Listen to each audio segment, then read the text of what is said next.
So yesterday we were at this location. Okay. There, yeah. Is this coming up again and again?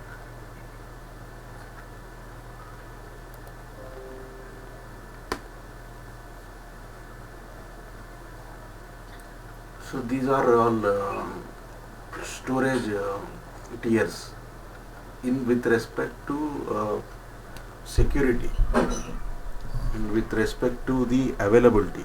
Okay.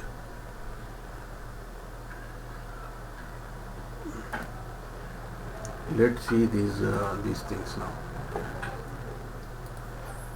So tier 1 is tier 3. We'll see here what is this one. Tier 3 is like you will be storing this in a backup for archival. So this is the cost is very less for this, and retrieval time is more. Okay, this is used for retention and archival purpose. Tier 3. Tier 2 will be for replication, like secondary storage. Whether you can put it for file server or print server, emails, where the data can be retrieved easily. That's when we use tier 2 storage. Okay, or we can put this as replication storage at secondary site. Tier 1 is FC channel fiber. It should be very fast. We will do this for OS. Whenever we install OS, that will be on FC storage, or if you are hosting any database or high IOPS, input output per seconds. Okay, if we have any high IOPS, then we will put that storage in tier 1. Tier 0 is high performance storage, which you do on financial transactions, e-commerce, where it is very critical.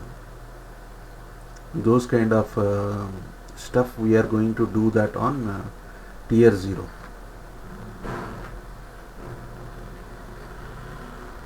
So this is how we will be classifying that. This will be fast. DAS is like direct attached storage. SAN is also storage area network. These are all fast. Okay, not as compared to the SSD drive. So the OS that I am running on my server is on SSD drive. Okay, because I cannot wait for 90 seconds or 3 minutes to load my OS.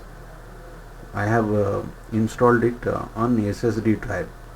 So these are the drives where you can have less performance. And HDFS or NAS is like it is bit slow as compared to this SAN environment. So this is the archival.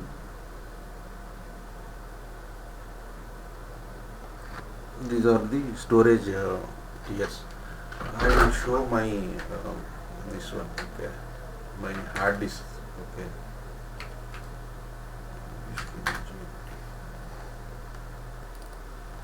So I have 5 hard disks in my system. 0, 1, 2, 3, 4. Starting with 0. This is my SSD drive. You can see here. Standard disk drive.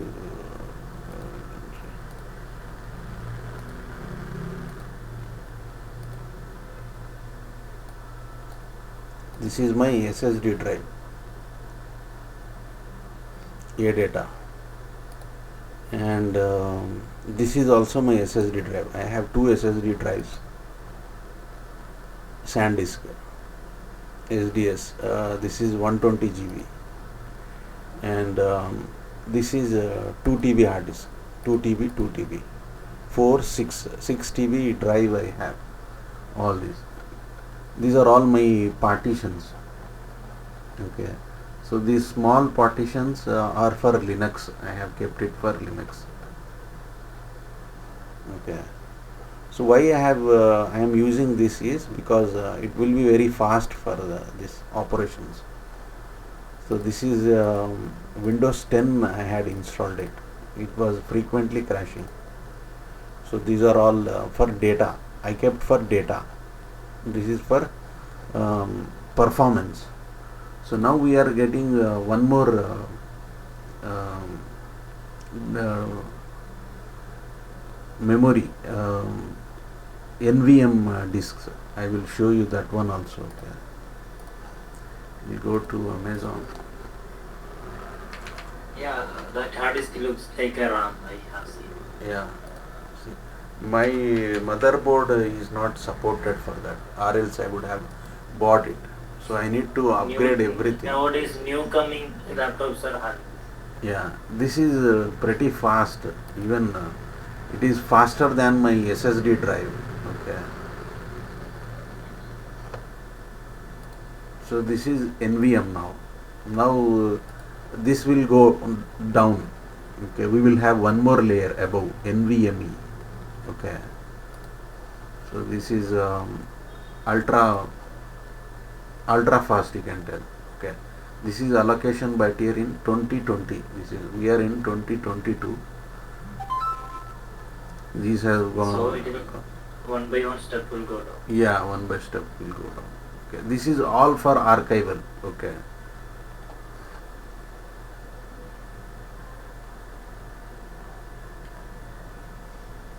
So here we are coming into DDR RAM here from persistent memory. We have NVMe. This is at this location we have.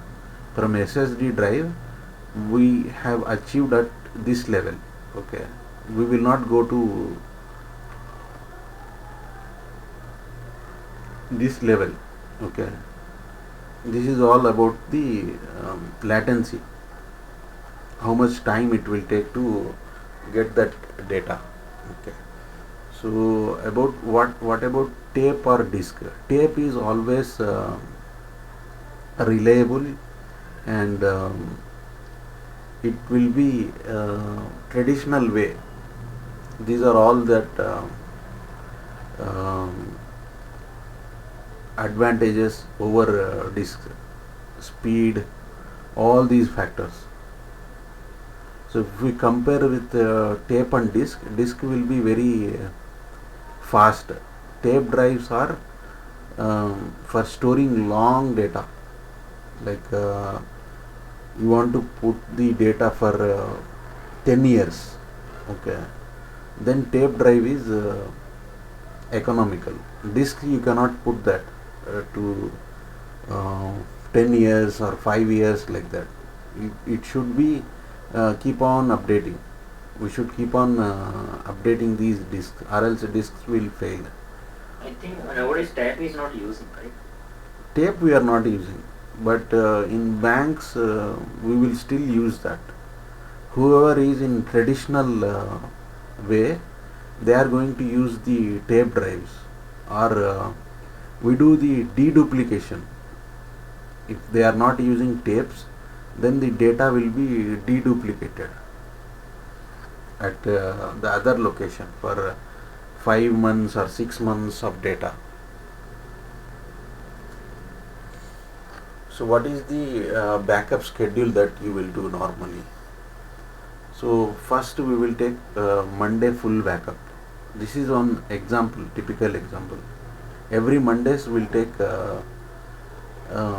this is bi-weekly full backup. We are not running on full backup means let's say my system is having 6.5 TB hard disk, 6.5 TB data. If I do that backup on Monday, I need to have 6.5 TB data on the disk or tape. I will take the entire 6.5 TB backup first. Okay. Then I will take the incremental backup. So incremental backup is Once the backup is done, after that there will be one uh,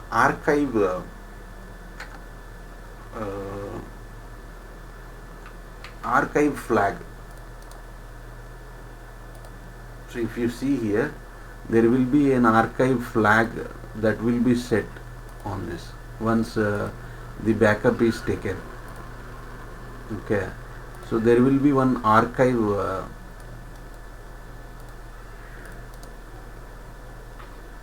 attribute. Based on that, it is going to take that copy.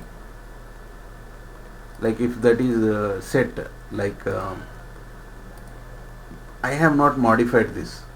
Let's say I have not modified this file. Okay, then the incremental backup, what happens is, it will not take that backup of this file. Only the files which are updated, that is going to get backup. Actually, with in my lab, what happens?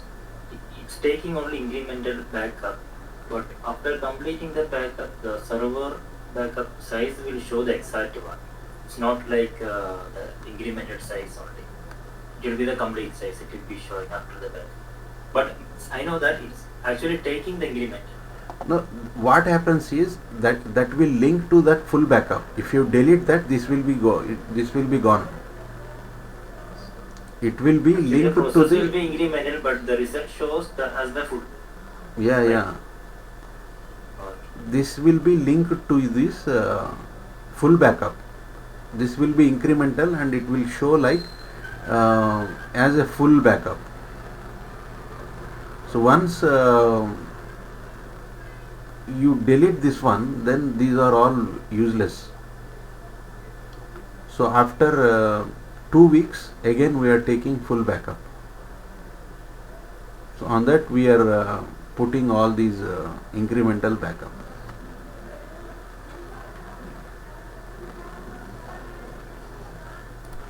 Okay. So backup testing frequency. So how we are testing the criticality of the applications? Monthly once, bi-monthly, or weekly, daily. That depends on how we are going to do the backup testing frequency, like whether they are working properly or not.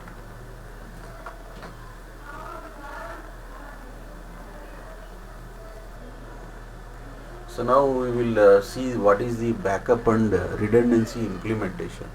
So we have one environment here at the main site. We have at the standby site. So you can see the word coming here, hot recovery. Okay, hot recovery in a sense, there should not be any downtime. So here we are doing the live backup of the database, means it is copying over the network live. Okay, if there is any failure here at the network level or at the site level, it is immediately going to failure on this standby site. This is the redundancy plan.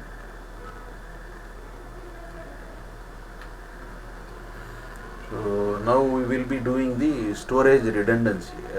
So we will talk about the RAID levels. What is JBOD? JBOD is just a bunch of disks. That is called as JBOD. JBOD is you will have a server and you will attach those disks to a server, and you will do that configuration and attach to increase that capacity. Just like my server, I am just attaching it and spanning it. Just for capacity I am using this. JBOD is just I don't want any redundancy, nothing. Just you attach it to the server, then that is called as JBOD. So RAID level 0 is you will be stripping that. But I don't have idea about this RAID level, so it will be little bit difficult for me to. Yeah, I will explain it. No issues. Okay. I will have. Okay. RAID 0 is stripping. So you have ABC here. Okay. I will take example of ABC data. First you will put A here, B here, and then C here.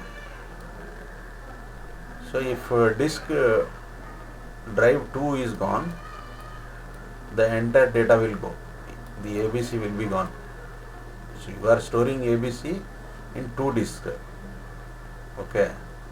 This will be very fast for processing because you are writing it on 2 disks. Like you went for one hotel. Okay. So you have ordered dosa, and you and me are sitting and eating it.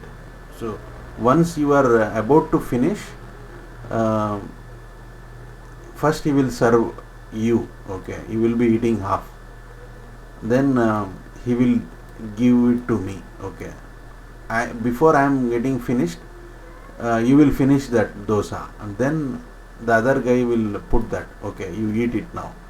So in this way, the processing speed will be very fast. Okay, drives will be taking the load. Okay, that is called stripping. RAID 0. There will be no redundancy. If one is gone, it is gone. What happens in mirroring is you have ABC here.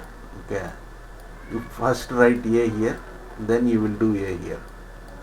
You will put B here, then you will have to put B here. C. Okay.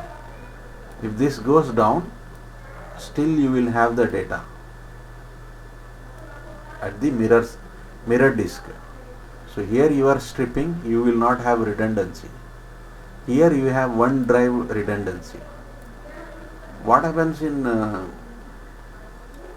RAID 5 is you will put A here, B here, and C here, and you will put the parity here. Means I have kept A, B, C here.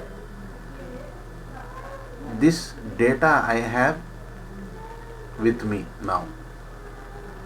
I have the copy where this data is gone. Okay. Like it is kind of let's say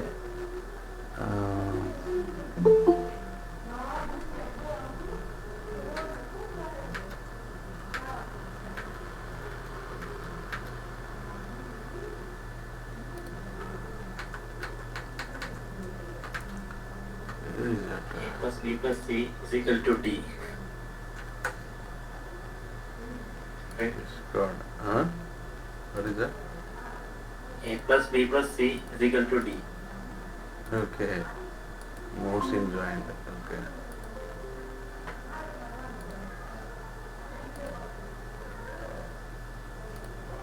Mohsin is from backup. He can explain it very well, better than me. Okay. What, Mohsin?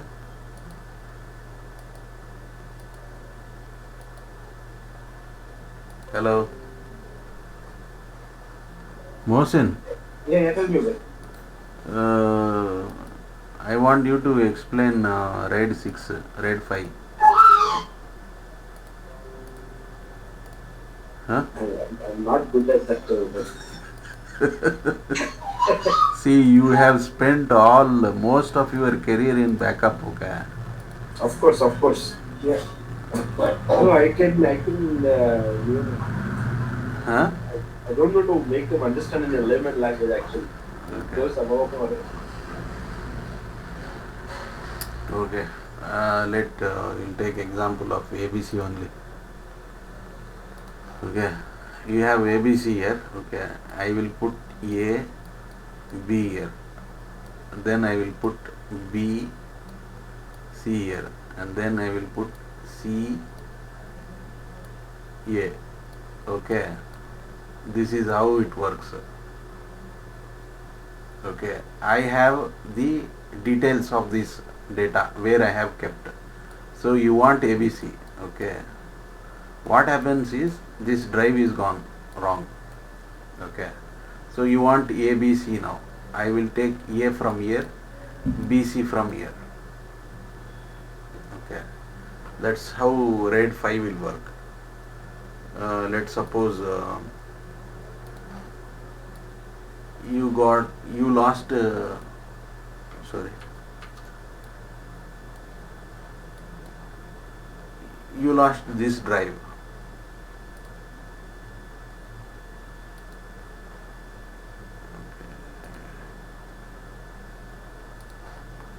You lost this drive where this is BC, right? This is AC and this is AB. So you lost data here. Okay, this drive got failed. So I am going to retrieve the B from here and C from here because I have the parity here. I will get this information where the data is stored. Okay, if I lost this A and C, I will get A from here, C from here. Okay, that's why we will have parity here. Got it now? What is RAID 5? Stripping with parity across drive. So what happens if two drives failed? Okay, you have AB here, BC here, and CA here. What if two drives failed? A and D, AB and BC. Now what happens is that is gone. I cannot retrieve B here. So only one disk it is it can handle n minus 1, means number of disks minus 1 it can tolerate. You have 4 disks, then it will tolerate only one disk failure. So that is RAID 5. So RAID 6 is you will have double parity, like so in the RAID 5 it will not go to the third drive, which will be the spare node, sir. What is that? The spare drive will come in action and no, spare drive will never come. It will be active. Even if one drive fails also, it will just show like one drive failed, but still the operations will be happening. Because you have all the parity information, where the data is stored, you have this information. In every disk you have that parity. You see here. So if two drives are gone at a time, then the entire data will go. You will not be able to retrieve anything in RAID 5. So that's why you will have double parity here. Okay. What we will do is we will put AB,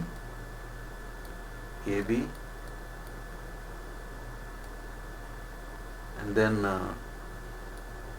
BC, then here BC and BC, CA, CA. What if two disks are gone? Let's suppose these CA gone, two CS. Okay, you want to retrieve that data. So I am just dealing with the parities here. So with these, you still have the double parity here. We have AB also here. AB. So here most of your data will go for parity. Like here, 100% you will have utilization. Data will be utilized. Here you will lose 50% of your data. Here you will have 70%, 75% of your utilization. Here you will have 50% of your data is gone. So, with what will be the scenario for hyper-converged infrastructure? It will again be RAID only, right? Yeah, RAID only. RAID in most of the organization it will be done at RAID 1.0. So you will be doing mirroring and then you will be striping that. So what we'll do, you have ABC here. AB, mirror it and then striping. Then you will go back to BC, BC. Then CA, CA, and then you can put it as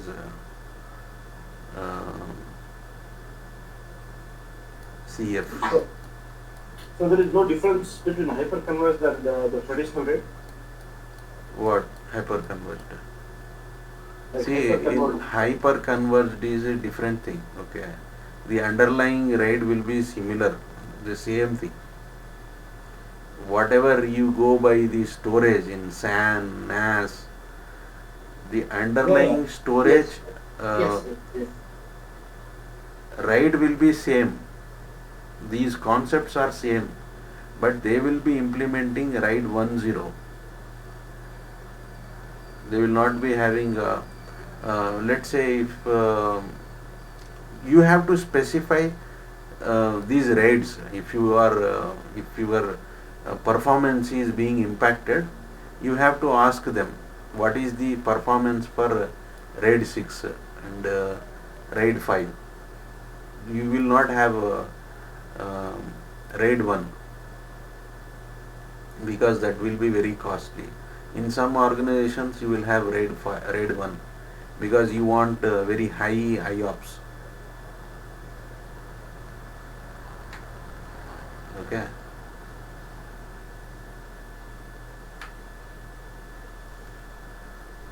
So let's talk about these recovery points. Okay. If we are we had an issue here. Let's suppose you got an issue here.